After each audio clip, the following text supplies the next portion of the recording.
Savage shadowboxing workout for muscular endurance. Here we go. So first off, you're going to warm up with something that I like to call 50-50-50. It's going to be 50 jumping jacks followed by 50 pulsing squats followed by 50 pulsing knuckle push-ups. You're going to do that for 2 sets. So 50-50-50. Right after that, 50-50-50 straight through. In total, this is 100 jumping jacks, 100 pulsing squats, and 100 pulsing knuckle push-ups, broken down into 2 sets of 50. What I like to do this for is to just really get the muscles activated. The pulsing squats, just staying low, as you can see right here, really helps to activate all the muscles in my legs, my hamstrings, my quads, my back, my hips, my calves. Staying low like this really creates good tension. Around rep 20, you can feel the blood filling up in your quads, and just to stay low like that, to keep that little short range of motion, it creates a pump.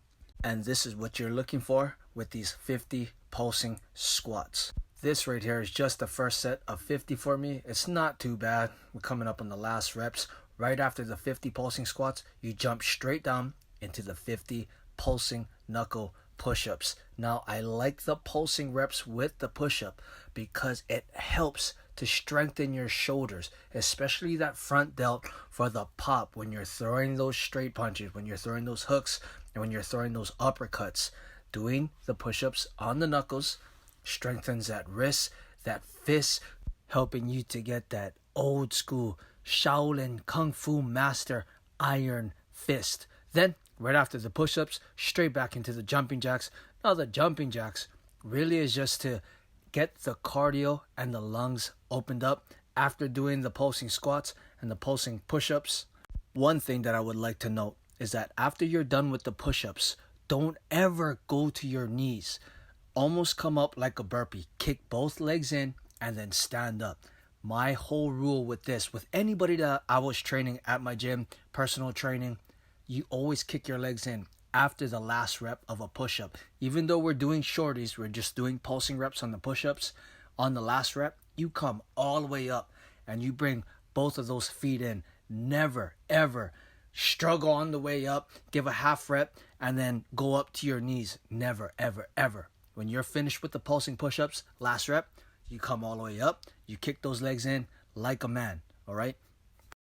As you can see, we're back to the squats. Now my legs are getting a little blood in them. They're a little pumped. So I'm just really focusing on just trying to stay low. Trying to stay low like this, okay? This is my secret. This is like the old school Shaolin masters who practice the horse stance. Being in horse stance really, really hurts the legs. Now I add the pump to it, and that really helps to build all of those glute muscles. When you're throwing those really up shots, those uppercuts, those coming up hooks, you're dipping and you're moving, the pulsing squats really help to build the explosion in that. And again, the 50 pulsing knuckle push-ups, iron fist training, helping you to build that pop in the shoulders. Boom, kick the legs up. Then right after that, you're going to go straight into 10 minutes of jumping rope. Now, as you can see, my muscles are a little filled with blood. They're a little pumped. If you look at my quads, they're a little shaped out. You can kind of see the shape in it. My shoulders are a little pumped. With the jumping rope, after doing that pump work, the 50-50-50, this helps to just get your body acclimated to fatigue. I love to jump rope after doing a bunch of reps because this really helps my mind to teach myself that I gotta stay light on my toes. I gotta keep my arms light. I gotta keep my hands light, even though everything is pumped. Right after those 10 minutes of jumping rope, you're gonna go straight into 15 minutes of shadowboxing. Now, this is the whole thing. After doing the pulsing push-ups, the pulsing squats, when you get into the jump rope, the pump is not gonna go away. To really whip the rope, you're going to have to use a lot of your shoulder muscles. Your shoulder muscles are already on fire from the push-ups, and the jumping rope is going to make it even worse. Your legs are already pumped up from the pulsing squats. Trying to stay light on your toes is going to make it worse. So when you get into the shadowboxing portion, everything will be really pumped out. As you can see, I'm really just trying to flex out my arms, trying to stay as loose as possible. And as usual, by the time I get to this portion of my workout, I'm gassed. I jump rope very intensely.